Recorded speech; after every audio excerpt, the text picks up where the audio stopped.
Hi, welcome back to the show. Today I want to share with you a little sermonette I'm calling Be a Dog with a Bone. I'm not calling you a dog. I'm not calling me a dog, but you're going to see momentarily what I'm talking about being a dog with a bone. Some people would call having grit as somebody who with guts or courage. And Walt Disney said one time, he says, when I get a good idea and stay with it, he works it until he works it, until he works it, until it gets done. There's a story called The Wrestler Who Never Gave Up. I read a few years back. He says, Caleb teaches us never to give up at all. One of my favorite stories is about a scrawny kid from West Texas who attended a small high school. And they didn't have a wrestling program, but he read a book on wrestling and asked one of his assistant football coaches if he would enter him into some wrestling matches in his region. The coach agreed to help the kid. This little guy was neither strong nor skillful, but he had one enduring quality. He refused to give up. He won every single wrestling match because he was tenacious and he held on to the opponent and wore them down. By the end of the season, he was undefeated and made it to the state finals for his weight. So the kid's opponent was a two-time state champ and a bona fide college prospect. As the scrawny kid faced the state champion, the guy made a couple of quick moves and soon had the West Texas kid on his back and about to get pinned. The coach knew that his athlete was about to lose and he couldn't bear to watch it. So he turned his head away, and suddenly the coach heard the roar of the crowd. When he turned around, the kid was on top of the state champ and pinning him. He had won the match. The little guy bounced across the mat and hugged the coach and said, Coach, I won. The coach said, sure, son, but I missed it. I turned away just before you were about to lose. What happened? The kid said, Coach, that guy was good. He had me twisted like a pretzel on that mat. But you know me, Coach, I never quit.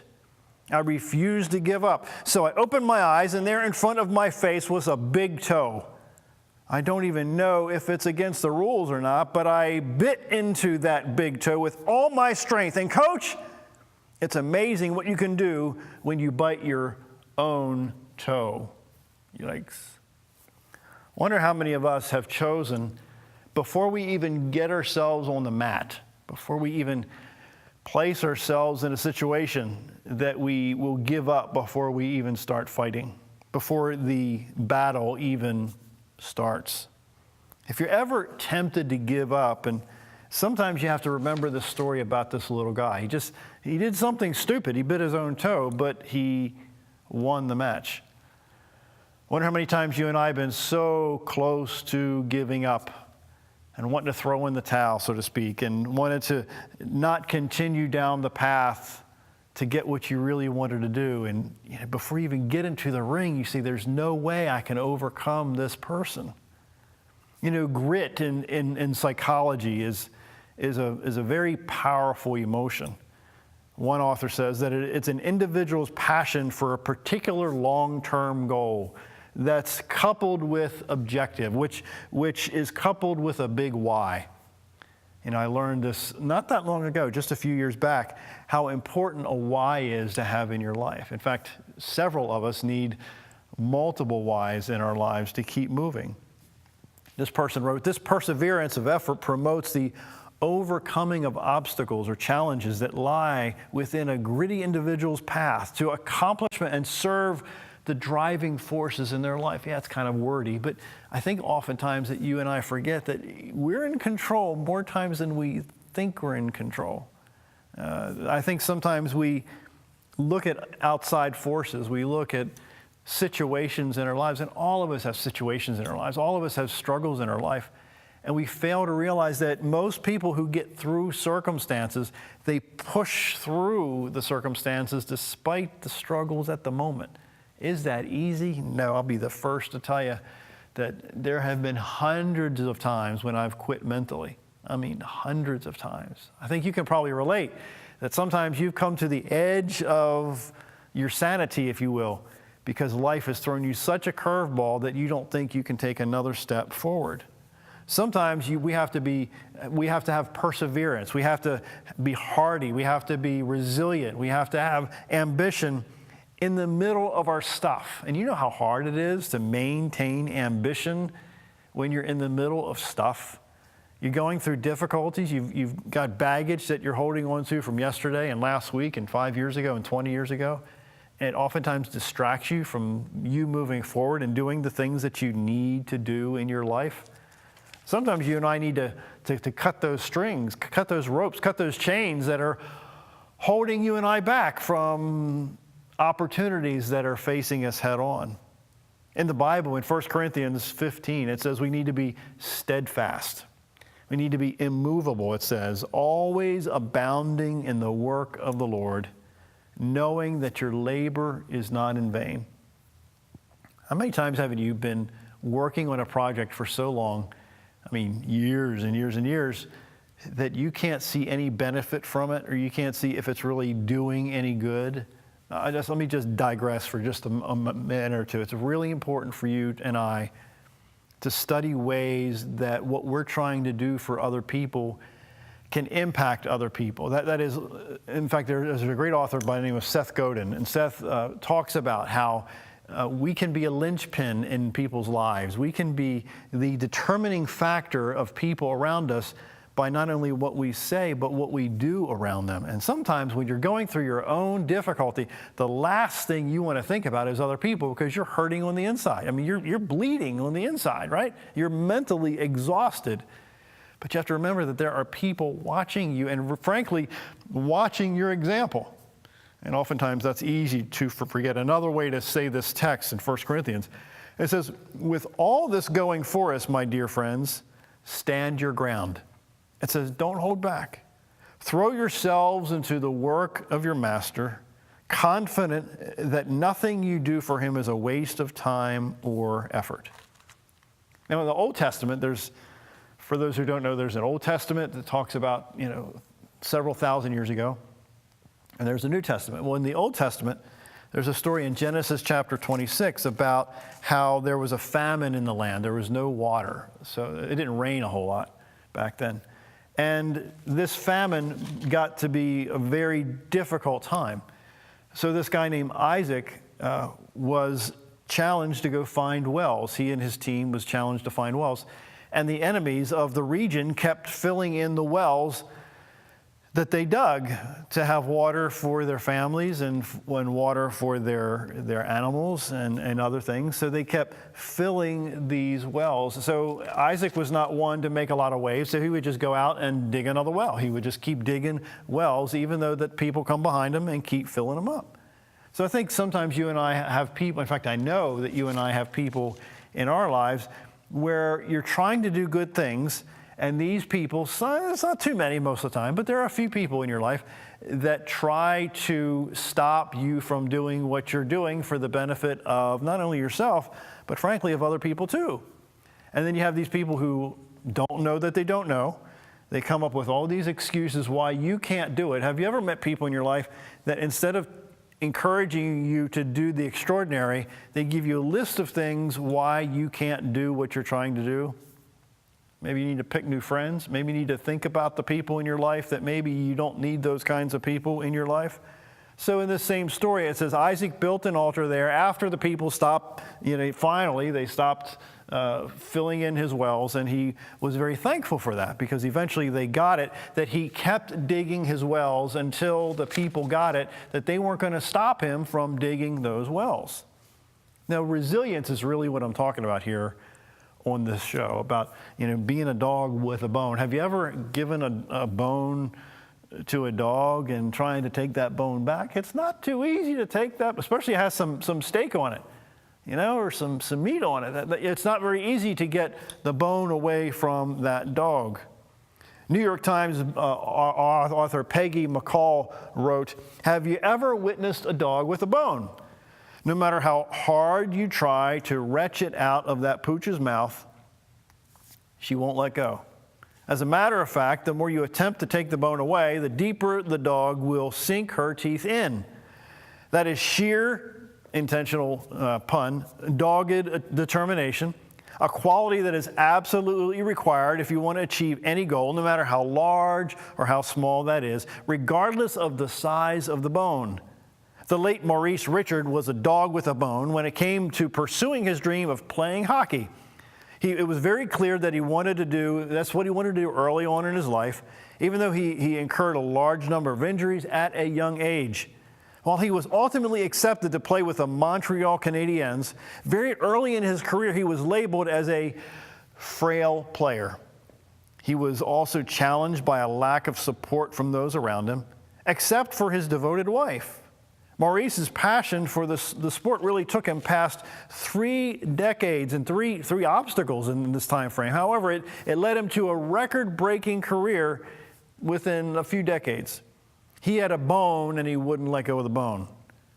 The author says, when you know what you want and you have no doubt that you want it, you need to become just like Maurice Richard. Clench your teeth firmly on your bone and don't let go. Be determined not to allow anyone or anything to take it from you. I wonder how many times you and I have wanted to let our bone go because there were so many people trying to maybe discourage you from doing the things that you really feel that you want to do. Maybe it was a college education. Maybe you're in your 40s and you want to go back to school and you can come up with all these excuses why you can't do it. Or maybe that you're in college and you think you can't get through that last year or two.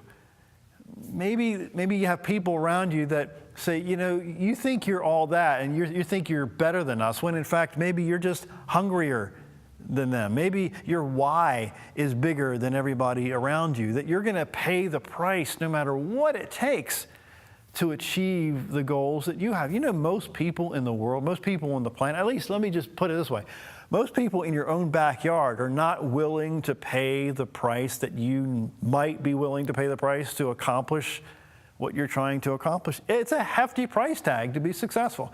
It's a hefty price tag to pull yourself out of that comfort zone, because a lot of people die still in their comfort zone. I'm asking you today not to let that happen. True grit has really no bearing on intelligence. It really doesn't. Have you ever met some really stupid people who are successful? I know it sounds probably not so nice, but there's a lot of really stupid people that are massively successful because they didn't give up on their dream. They didn't give up on what they were trying to accomplish in their lifetime. Sometimes you and I have to dig over and over again to achieve what we're trying to achieve. I think a lot of people forget that most people who have succeeded in life in a pretty dramatic way, it didn't happen overnight.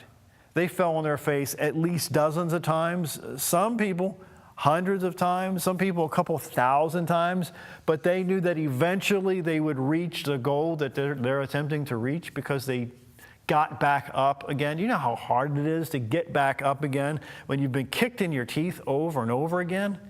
It's not easy to get back up when you really don't want to get back up again. The scripture talks about, and the Bible talks about all through it, there's people who didn't think that they had the skill sets or the credentials to do great things. But as I read more in the Bible, in fact, the people who eventually did great things are the people who started out not realizing that they had the capacity to do these great things. And I can go through story after story after story about people who now have books in the Bible named after them, who had to be, if you will, sold on the prospect of doing these great tasks. That is, they had to be talked into it because they didn't think they had the capacity to do it. So if you look at the life of Thomas Edison, at 21, he patented his first major invention, the electrical vote recorder, a device that was 100 years ahead of his time. At 26, he invented the automatic telegraph. At 30, the phonograph. And at 32, the light bulb. And also at that same age, electric generators and motors. At 38, a wireless communication system for ships at sea. At 44, the motion picture camera. At 58, a dictation machine. At 65, the talking motion picture. At 67, the telescribe. At 70, sonar, radar, stealth technology, and the list goes on. His life was full of successes. Yes, though, but for the light bulb, the story says that he tried thousands of times that didn't work. Edison was a success because he constantly asked questions and he never stopped trying. He was curious. He was courageous. I think when people start failing in life, or when maybe they give up in life, they stop asking questions. They start believing that what is will always be. And I think those of us who are really trying to make positive changes in the world have to constantly ask ourselves and ask yourself, is this all there is? Isn't there more to life than what's going on around me? I think if you and I really, and let me say it a different way. On my desk, I have a little sand clock. Those little sand things that you flip it over and the sand goes down. I got that some months back, probably a year ago or so, maybe more. And it's a constant reminder to me that time is moving. Time doesn't stand still. And those of us that are getting older, I think you're getting older too, it's going faster. Remember when you were a kid and you couldn't wait for the holidays to roll around? It dragged on, the whole year dragged, and then finally Christmas was here. And now you blink and the first of the year's here and gone and Christmas is back again because time seems to be getting faster. Well, you and I are getting older and we only have a finite amount of time to do great things in the world. So why wait any longer? Why think that because what is now doesn't mean that you can't change some of the circumstances that are going on around you? It's like, I go back to that dog. That dog hangs onto that bone and won't let go. I think you and I have a chance to have an opportunity to make a difference in people's lives. But frankly, you have to be willing to consider pulling yourself out of this zone of comfort, this lackadaisical what is will always shall be. And it's not always the way that it needs to be. Stephen Covey said one time, until a person can say deeply and honestly, I am what I am because of the choices I made yesterday, that person cannot say, I choose otherwise. Let me share it again. Until a person can say deeply and honestly, I am what I am today because of the choices I made yesterday, that person cannot say, I choose otherwise. I think sometimes you and I have to maybe stop looking in the past as a reference for the future. Think about that a minute. How many times haven't you assumed that because of what happened yesterday means that I can't do things today or tomorrow because of the screw-ups I made 5 years ago or 10 years ago? I think we've all been there at some point or another. We look at what was and assume that means what was is what is, and then what will be tomorrow. That's a big lie, I'm telling you right now. Don't allow the past, don't allow the mistakes, don't allow you falling on your face over and over again to keep you from achieving, or at least striving for, some big changes in your life. On December 10th, 1958, Yvonne Durrell from New Brunswick, Canada, fought Archie Moore for the light heavyweight championship of the world. Moore was famous. Durrell was the unknown. Moore was the world champion. Durrell was a nobody. Moore had fought all over the world. Durrell was a fisherman from Canada's East Coast. In his career, Moore won 140 of his 228 wins by knockout and was heavily favored to win this championship bout. Moore was listed as a 4-1 favorite. However, in the first round, Durrell got the better of Moore and knocked Moore to the canvas 3 times. He did it again in the 4th round. It looked like it was all over for Moore, but he kept boxing. Moore refused to surrender. Every time he was knocked down, he somehow got up to fight again. Then in the 11th round, Moore reached into his reservoir of determination and landed a powerful punch. Durrell fell to the canvas and never got up. It was a stunning turn of events. Moore had refused to quit. He refused to stay down. He bounced back and he was resilient and he won the fight. It doesn't matter if everybody around you is, in quotes, better than you. Do you think they got there accidentally? Do you think that they were born that way? The older I get, I realize that more times than not, the people who really seem to have it all together, it's just a facade. They really don't. They have struggles just like you and I. It might look like, they have everything fine. They're, all their children are practically perfect in every way. All their bills seem to be paid. They drive the nicest car, but really, you don't really see all the debt they're in to do all this stuff. Not always, but again, you only see so much. Michael Jordan was one of the greatest basketball players that have ever been seen. He says, I've missed more than 9,000 career shots in my life. I've lost over 300 games. On 26 occasions, I've been entrusted to take the game-winning shot, and I've missed. I've failed, he says. He said, over and over and over in my life, and that is precisely why I succeed. Now think about that in your own memory. If you look back and think about the times, you look at where you are right now, and if you think about it, you're, at least in some of our cases, we're a lot farther ahead where we were maybe 5 years ago because you chose not to give up. You chose not to throw in the towel when life has a way of destroying your life sometimes when you let it. Sergeant Juanita Wilson was on patrol one time outside of Baghdad when a roadside bomb exploded beneath her car. She was trying to help her driver after the explosion when she felt something unusual, the story says. When she looked down, her hand was gone. Less than 2 years after her injury, she is demonstrating her commitment to her country once again. A news station featured her on an American Hero series. Wilson has learned to function with her prosthetic left hand and is back at work at Reed Army Hospital in Washington, the same hospital where she had her own recovery and also her rehab. She had a Purple Heart for her bravery, and you might think that she just wanted to stay home with her husband and daughter. But Wilson has, re-enlisted in the Army Reserves and expected to return to Iraq.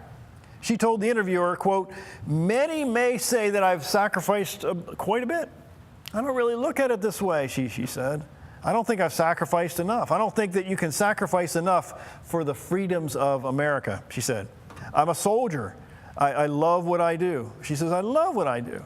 And I love serving my country. I wonder how many times you and I have decided to throw in the towel, to quit, when maybe sometimes you don't think that you can take another step when you've had explosions in your life. I'm there. I think you've been there. Or maybe you will be there. Maybe you haven't lived long enough to be there. But there's going to be explosions in your life. And you and I have, at least in my world, I have to take an hour at a time to decide, to be crudely blunt with you here today, to take an hour at a time to keep moving forward an hour at a time. Even though in that hour, every hour, the ache, the agony is so intense that you don't think that you can take another step forward. Philip Yancey wrote, restraint by God creates opportunity for those opposed to God. He says, Jesus preserved the free will of mankind by not blowing Satan off the map. What restraint, what grit. You and I have the power to do some extraordinary things in our lives when we choose to jump back into the most difficult of times. It's, there's times when you think that you're knocked out, that you can't get back up again. In fact, St. Paul said in the New Testament, he said, we're pressed on every side, but not crushed. He said, we're perplexed, but not in despair. He said, we're persecuted, but not abandoned. He says, we're struck down, but not destroyed. See, resilience is literally about jumping back up while you're repairing yourself, while you're jumping back up. Oftentimes we think that we have to wait until we're all better before we take another step forward. I don't think that's the way we should do it most days. I think you and I have to make the choice to heal as we're moving forward, to fix up our scrapes, to bandage ourselves up, to sew our injuries up as we move forward instead of waiting until they're all better and they're all healed again. So when I'm talking about grit, when I'm talking about being a dog with a bone, I'm asking you to keep getting back up. I'm asking you to look at your most painful situations in your own life and not allow those painful situations to keep you down, to keep you in that park mode, if you will, and certainly not in neutral. I'm asking you to put your life in drive, and move forward a little bit every day. It doesn't have to be big steps. It doesn't have to be gigantic accomplishments every day. I'm not talking about that. I'm talking about slow and steady progress that in time will create a life for you that you cannot even imagine. My name is John Carver, and I hope the show today gives you a little courage and encouragement. Thanks for watching.